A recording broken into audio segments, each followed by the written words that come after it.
Sometimes I wish we could go back to a time when things weren't so complicated. Welcome to the complexity of toilet paper, the podcast that dives into the everyday moments where we overthink, hesitate, or just get stuck. I'm overthinking. I'm overthinking. Let's hear it for the toilet paper! Through honest conversations, unexpected insights, and a whole lot of humor, your hosts Phyllis Martin, Mark Pollock, and Al Emmerich are here to help you roll with it and make your life a little less complicated.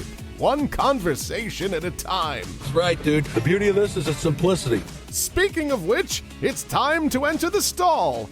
Put the lid down, or not, depending.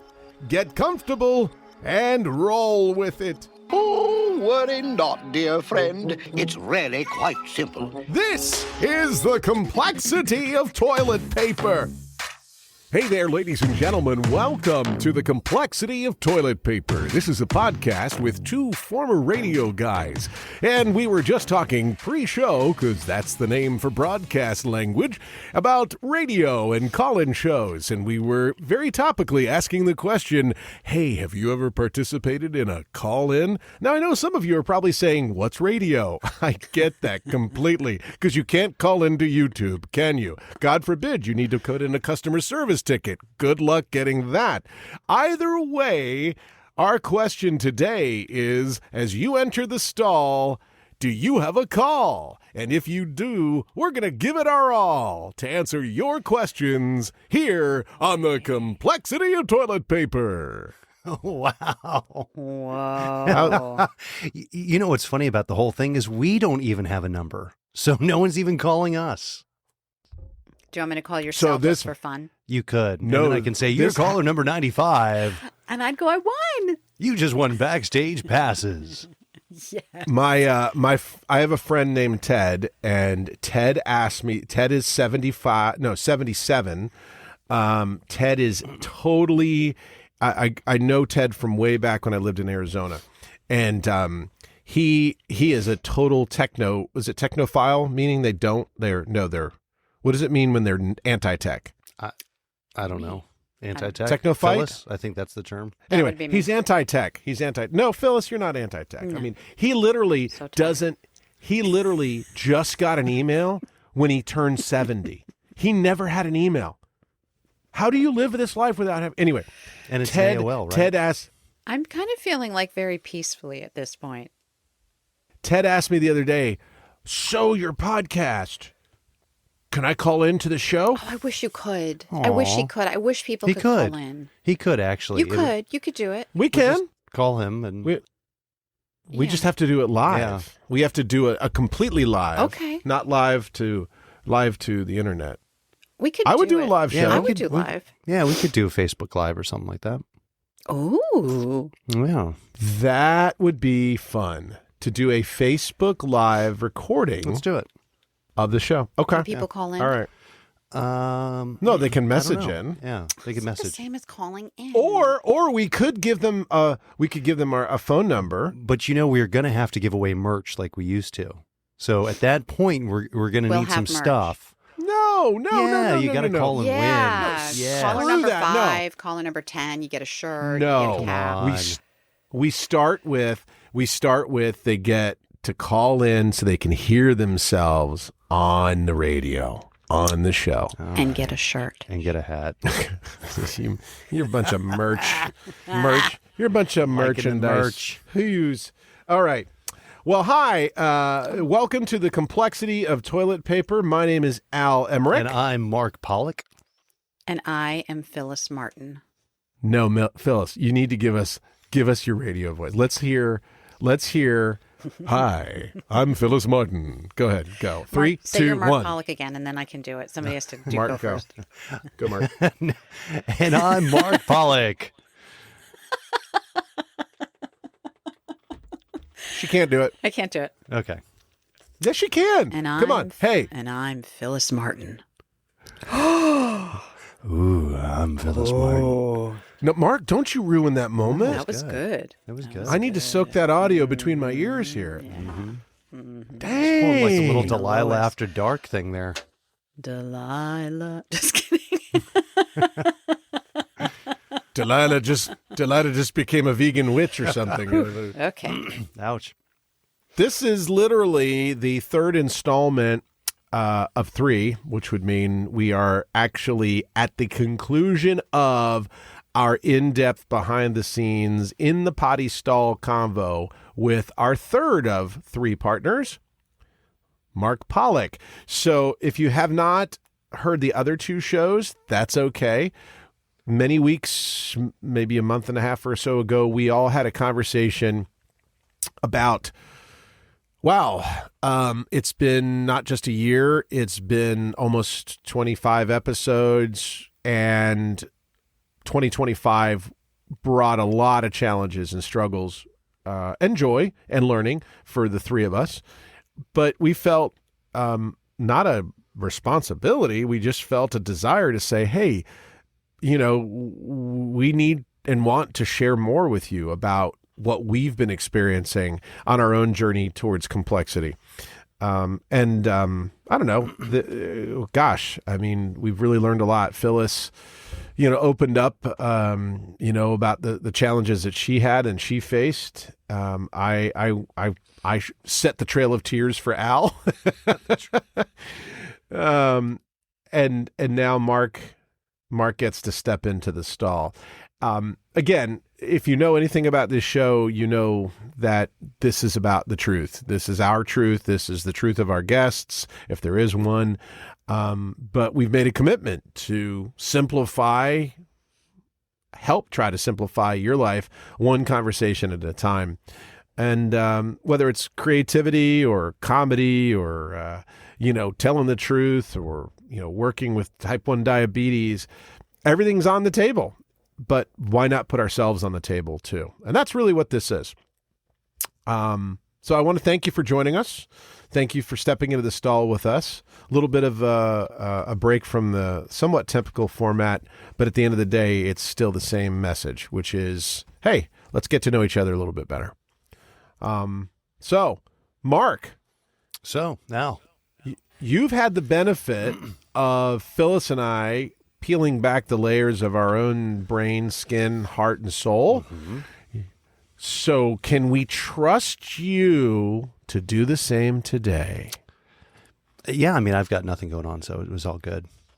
There's the show. No, yeah, we can dive into it. Nothing happened. Past couple years have been A-OK. Cakewalk for you. Give me a surfboard and a skateboard, and I was cruising, Mark says. I was cruising. So, Mark, I'd like to start by just simply asking you one very direct and blunt question. Mm-hmm. What is it that was on the table for you in 2025? Before we even start talking about specifics, what landed on the table for you when it comes to the stuff, the junk, good, bad, and indifferent? Yeah. Well, thankfully, to your point, I had you and Phyllis to go first. And so there's a benefit in going last because it gave me some time to think about it. And so I actually put pen to paper, and instead of my normal off-the-cuff conversation, I kind of wrote something out. And so I thought I would share, and it's kind of a brief little story. Can I do that to answer your question? Gosh, that's... Please. I'm going last next time. Yeah. So when I was a kid... Ooh. When I was a kid... Oh, this is real? Yeah, he's going. This is real. This is happening. Okay. I thought you were joking, like, once upon a time. I could. But no, I really mean it. I kind of thought of it as a story. I thought maybe folks listening would get more out of a story versus just here's the thing. So when I was a kid, I would look into a mirror and I would see possibility staring back at me, right? Not certainty, just possibility. 1,000 versions of who I could be and what I could become. I used to tape myself coming up with characters. I saw myself on television. There was a point where I, could see myself as a doctor. Just a million different things that I could be. So paths, energy, forward momentum. And the mirror at that point in my life didn't really reflect who I was, but it reflected who I could be. And so as life moved on, the mirror changed, right? It started holding more than just who I could be. It now started holding history. And I could see, as I got older, the past becoming part of my facial features. The decisions that I made, the lessons that I learned, the responsibilities, the laughter, the pain, the happiness, the joy, the confusion, all of that was the history that was staring back in the mirror at me. But I still saw the future too. So plans, goals, next mountain to climb, next thing I wanted to do, the next thing I wanted to become. And then, so it was easy. The mirror was kind of like a timeline. Here's my past, here's my future, and here's what it's doing to me. But between the years of probably 2022, 23 through 25, when I looked into the mirror, I didn't actually know who the person looking back was anymore. And that was both physically and kind of existentially. I didn't see possibility. All I saw was history. And I would look in the mirror and look at the eyes looking back at me and wonder, well, who's that guy? I don't know who he is. And it was a strange experience because throughout life, it was pretty easy to look and say, oh, that's who I am. And, maybe I'm just getting older. But to look in that mirror and say, I don't know what I like. I don't know what I enjoy doing. I don't know what I enjoy eating. I don't know where I enjoy going. I really don't know what I want to do. It was kind of looking back at looking at a complete stranger. So to answer your question, it was the realization of the man in the mirror. I didn't know who he was. That is no small reflection. Wow. I mean, damn, you articulate stuff well. He had a chance to write it down. I did. So I kind of, Mark, I'm teasing you. No, I did. It was definitely helpful. Here's my question Sure. for you. And I'm not being light, but did you at all, when you had this thing and you wrote it, start singing, "Ooh, I'm the man in the mirror"? I knew that was coming. I did too. And How no. did you not? No. Hey, let me tell you. We talked about radio call-in. Call in right now Now if would you're be a singing good that time. song in your head. Yeah, right. Finish these lyrics. All right, so that is a powerful segue into next. And for that, Phyllis, Yeah. I So put Mark, the plunger in your hands. Yeah. Okay. Oh, dirty. So Mark, with that kind of as a a foundation as you were in coming into early adulthood or adulthood, Mm-hmm. I feel like there are two questions. How did that period of your life, that kind of transition from possibility to stranger, Mm-hmm. impact the way that you approach the world? And probably better said, how did that become additive to overthinking or making things more complex than they have to be? Part A. And then part B is for whatever you're willing to share as it pertains to 2025. Mm-hmm. How did that impact your maybe initial reaction to the thing, right? Mm-hmm. And then how you ultimately responded to that. So the first part of the question, say the first part of the question again.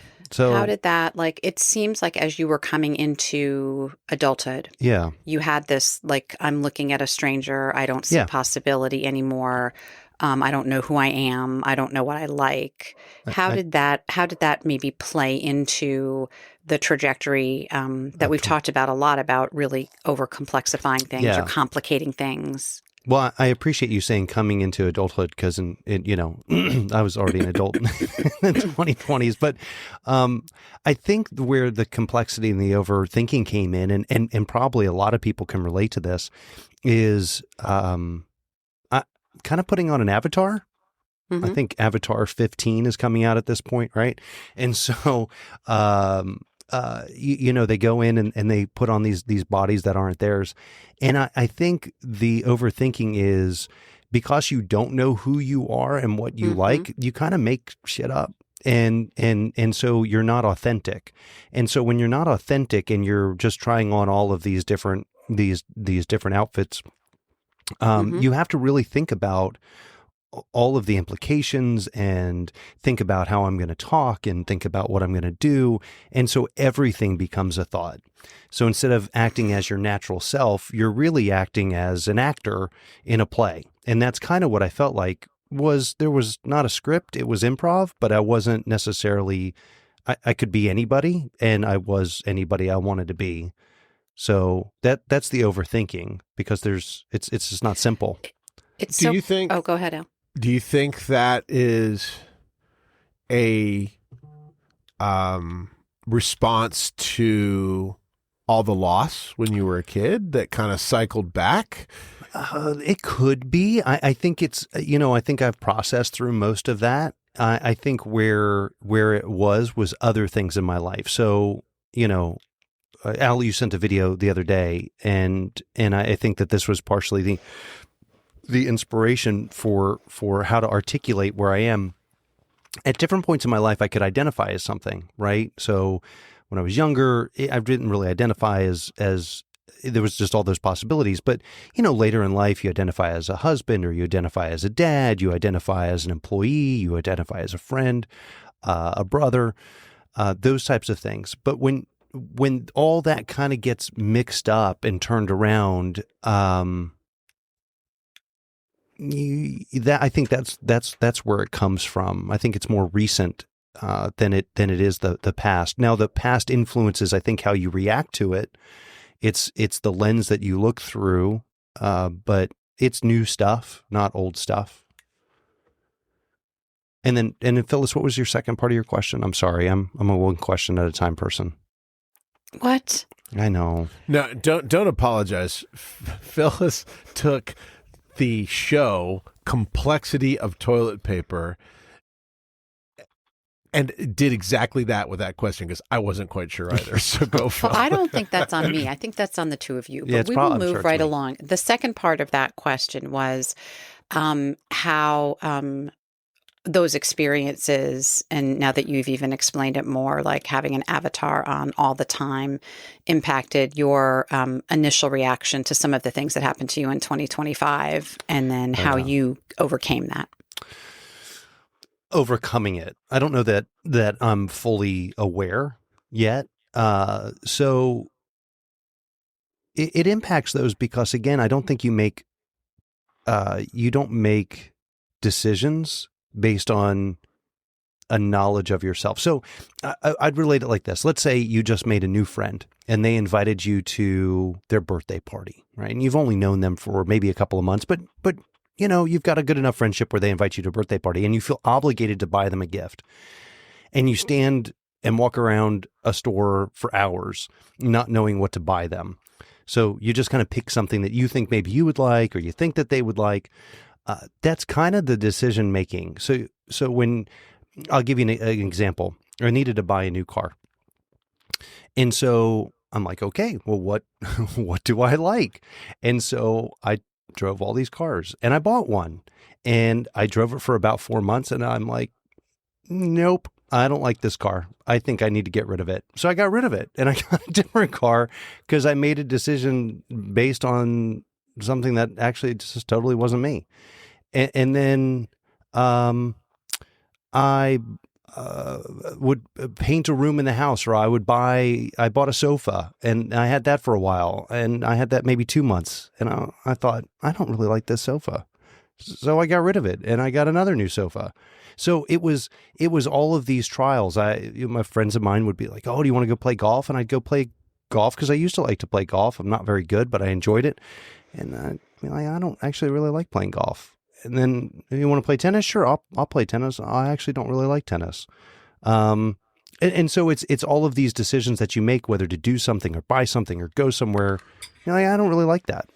So it's weird, because old me would have liked all of those things.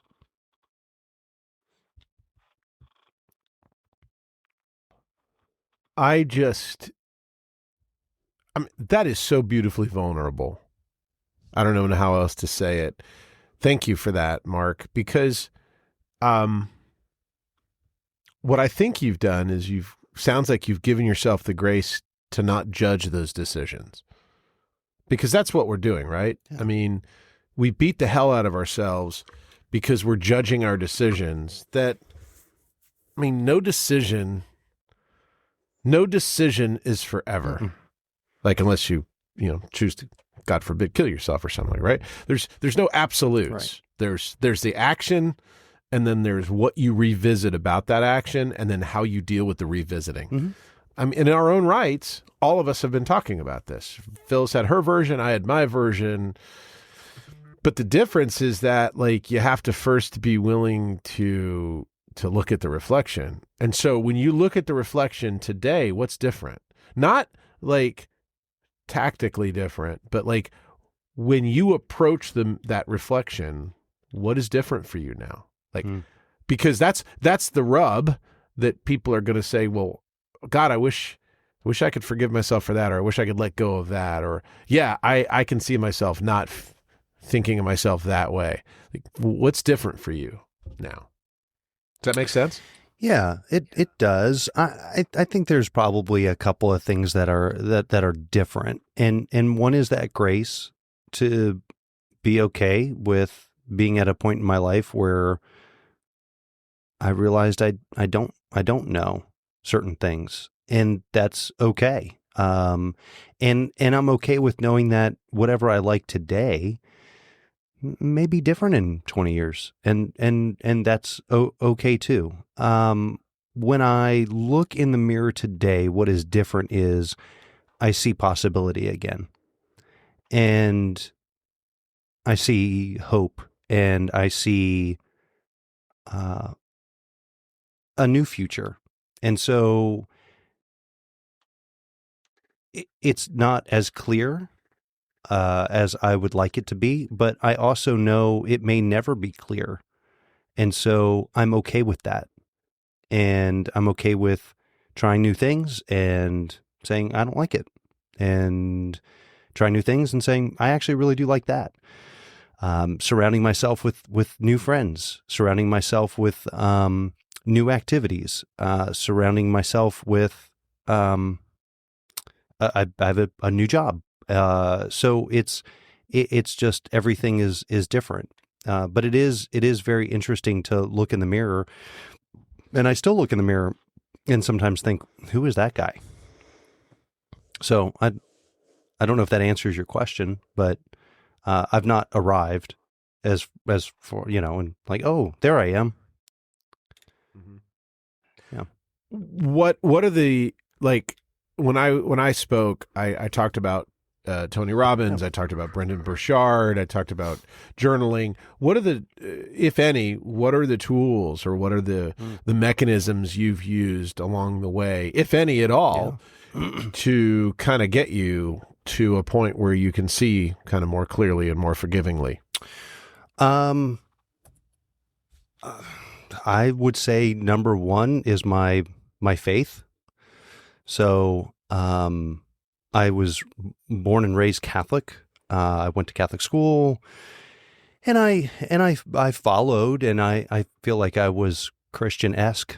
But I don't know that I was all in. And I think over the past couple of years, I know over the past couple of years, I've rediscovered my faith, and I've become more prayerful. I've become more interested in learning more and understanding more. I've given now parts of what I couldn't handle to God and just said, I can't do this by myself, and I don't know anybody else that's going to help me. So I need you to be with me through this. I talked in earlier shows about, having faith early because of what happened with David, my brother, and passing, and always felt like he was my guardian angel. But that renewal probably came about 2 years ago. And since then, I feel more at peace, and not that I don't have fear, and not that I'm not scared, and not that I don't worry about stuff. But at the end of the day, I do know that it brought me closer in my faith, and I'd say that's been the best tool. I think the ability to come onto a show and be part of this has definitely helped me look in that mirror at the past of what I wanted to be, and given me hope that this is something that I can continue to do and kind of scratch that itch of broadcasting, but also maybe helping others like that. I like that service. I know that sounds weird, but that relatability, that vulnerability, that authenticity that I think the three of us bring, I feel as if, based on what some people have told us, that this show helps. They feel like there's another person out there that relates, and that's beneficial. But I'd say those two things really is I'd say my faith is the number one thing that has pulled me throughout my entire life. So, yeah. Can I just say real quickly that I love our show. No, I please, I do not. If you're listening to this, and maybe this is the first time you're jumping in, this is not like self-aggrandizement. It's like, it's such a beautiful thing to have these types of conversations. Forget now in this time. It's like, I'm sure people were having these conversations eons ago, right? There just wasn't a podcast for it to be shared with. But that's part of the challenge, is having the time to have these conversations with yourself, Mm-hmm. but also with others. Yeah. And I'm just listening to you and I'm going, wow, this man just told the world about his intimate connection to God and faith and what that means to him. Yeah.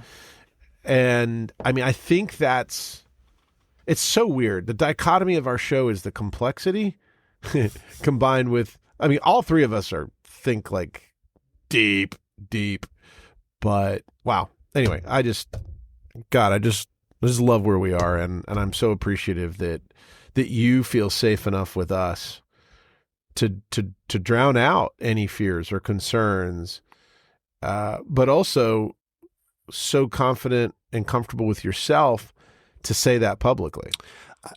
Thank you. I'm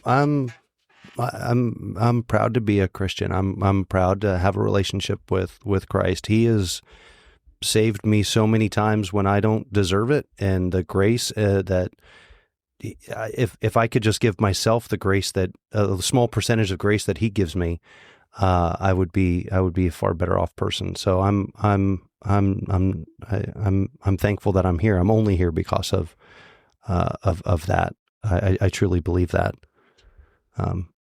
But yeah. So, but yeah, it is great to be in a space mentally and physically and surrounded by you two, to be able to say it without fear, without anything. So let's talk about the road of 25 and arrival 26, right? Yeah. And I'm gonna put this out there so you can shut me down and put me in timeout, or we can edit this shit out. But all right, so 2025, you have a great new relationship that enters your life. You have a new job. Yep. You and I both mirrored some pretty rough challenges where we were like wondering about what was this future. Yeah. We've talked about unfinished business and so many of the creative things that you want to do. Yep. So I want to ask you the following question. When you look at what you've learned, like what did the new relationship experience teach you? What did arriving with this new role teach you specifically? Mm-hmm. And I'm talking specifically relationship. And then, Mark, the third question is, how have you quieted the complexity of all these things you still want to accomplish?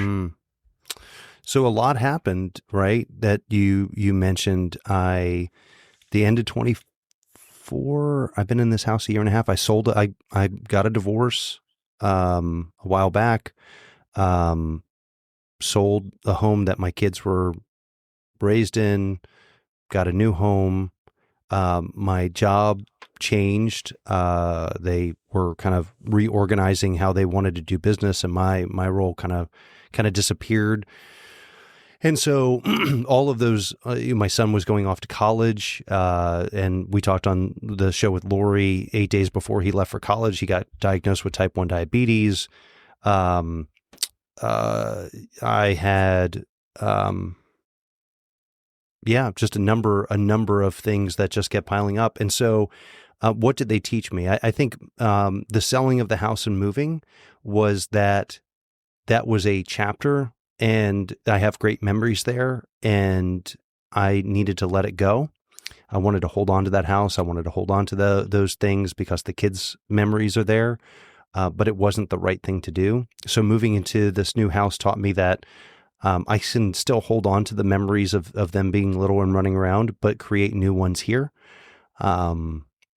The new relationship taught me that I don't have to dishonor my old relationship. I can just set myself in this new one, being who I am today, and that I can be loved. I think going through a divorce, you think that you're going to get to a point where no one's going to like you. No one's going to ever want to be with you again. You're going to just, die alone in some old age home at some point. Right. And, I think what it taught me is that I am lovable by another person. And I think that's an amazing thing. And it taught me that you can both give love and get love again. The job, I'm reminded by that all the time. They're so temporary, right? I love my new job. I have amazing responsibilities that they have given me. I love everything about it. The people are fantastic. But like everything, right? That things could change. I hope they don't. But I have realized that that doesn't define who I am. It's a part of who I am, but doesn't define me. And so I should take it for what it is. I should give it everything that I have and show up, but I don't have to wear that as my identity fully. It's just a part of it. With the kids, they're growing up. My daughter's 17, my son's 20. They're making adult decisions. Son's in college, Harrison's in college, Michaela is junior high school. My relationship with them is changing. And what I've learned from that is that I can change with that relationship, and I can be the dad that they need today, not the dad that sat and played Legos, right? Like there was a time for that, and I miss that. But I don't need to look in the mirror and go, oh, I'm going to be the dad who plays Legos. They don't want to play Legos anymore with me, but they do want to have adult conversations with me. They do want to do things with me. It's just in a new place. So I think my story for us and for our listeners is that there is a tomorrow. There is a new version that's still authentically you, but you have to grow up with the situation. And that's what I think I was holding on to. And I wanted to identify with this stuff in the past. I was looking in the mirror like, ooh, I want to be that person again. I'm not. And that's why we have to cherish each moment, because now I need to graduate into this next thing. You dropped a mic drop. Phil, I know that you had to have heard this. Well, I know you physically heard it, but the relationship's going to change and I have to change with it. Like, God, is that not amazing? Yeah, I think so much, Mark, of what you're saying, and we talk about this a lot, I'm putting in the pocket of growth. Mm-hmm. And that can be really difficult and painful, and you don't know it at the time. The lessons come as one keeps looking and as one has the courage to keep trying and figuring things out.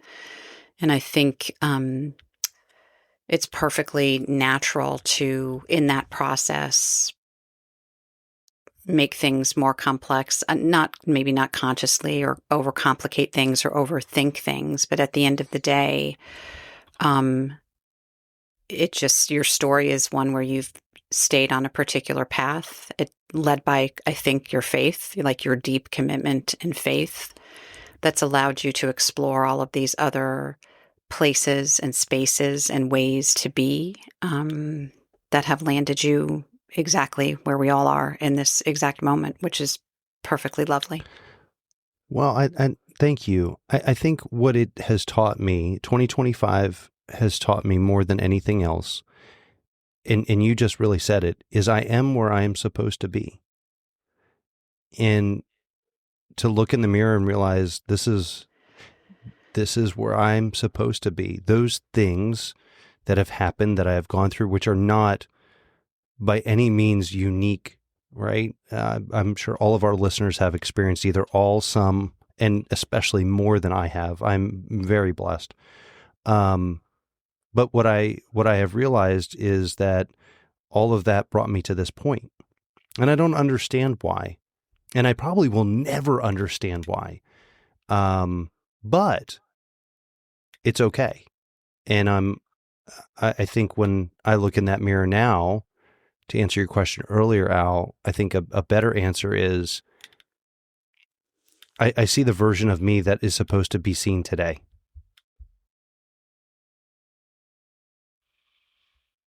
And I think it's that acceptance that we so struggle with as people, as human beings, and that's,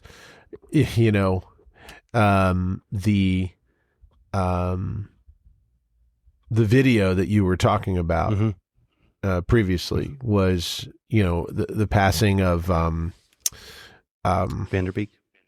Yeah. James, Yeah. right? Vanderbeek. Yeah. And the beautiful, beautiful video, which we'll actually drop it in the show notes. Of course, so many people have seen it.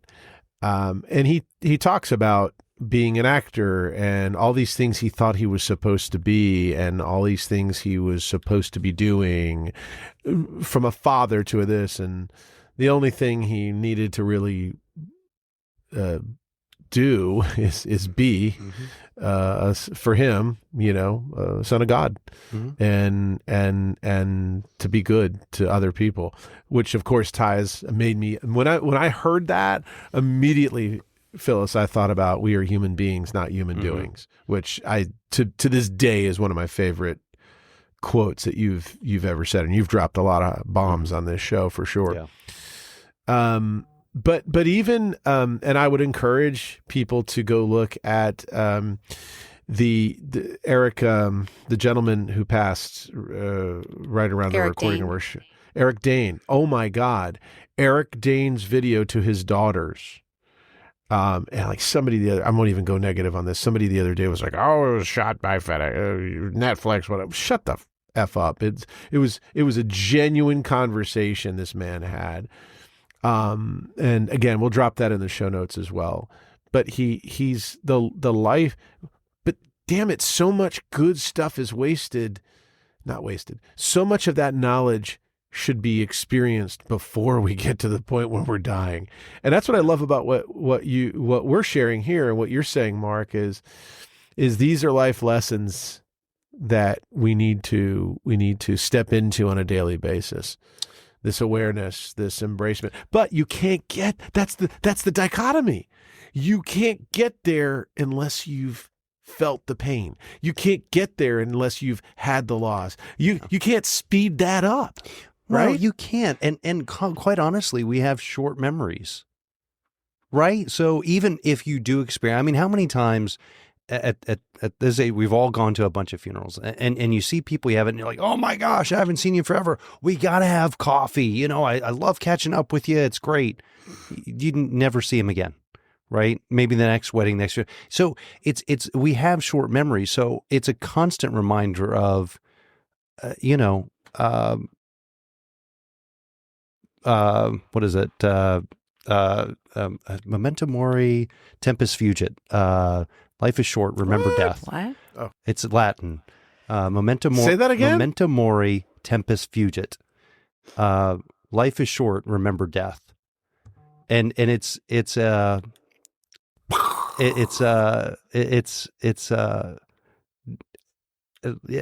what it is, right? Just you got to remember that this is a short little blip in time.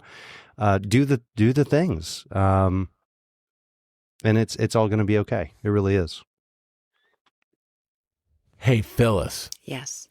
Note to us: never play Trivial Pursuit With or Mark. any other games No. with Mark, because our asses will get kicked. Oh, Yes. I'm not that smart.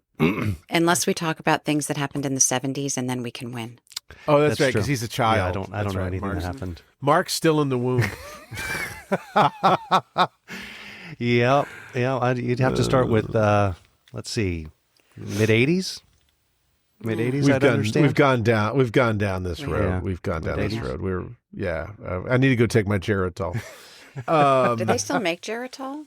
I don't know. I know that I used Pager again the other day, and I immediately kicked myself because the person was like, "Huh?" I'm like, "Nah, never mind." Yeah, doctors use them still, by the way. So Mark, what you've dropped nuggets and bombs of mic drops and wisdom, but I mean, like, if you could go back and give your 30-year-old self I think advice. Mark asked you that. Yeah. So, you're where you are. You've had this journey. The mirror is clear and fresh. What's your advice to your 30-year-old self? You're going to be able to do some things I can't tell you about yet, but you're going to have to experience some shit first. So buckle up. It's going to be okay. Well said. Wow. That's what I would tell myself. That one is like Well, you brought him to tears. he did. Like, genuinely. Shit, we have to end the show All now. right, we're done now. Because that's a mic drop, and I'm crying. We can end here. We can end here. It's a good place to Are you guys end. okay with that? Yeah. Yeah. Okay. Of course. I don't want to end the show, though. I don't Or- want to do no. the this is. You guys do it. Oh, What do Mark, you you have it? to do it because you know I don't do No, that. Phyllis, No, you do out. it. But let me say this, Mark. Thank you so much for Yeah. writing a story, telling a story, being fully transparent, not being an avatar. Thank you. Yep. Thank you so much. Yep. You are welcome. This is the complexity of toilet paper. Did you say toilet paper? Everything complicated. One big medieval mess. I'm overthinking. I'm overthinking.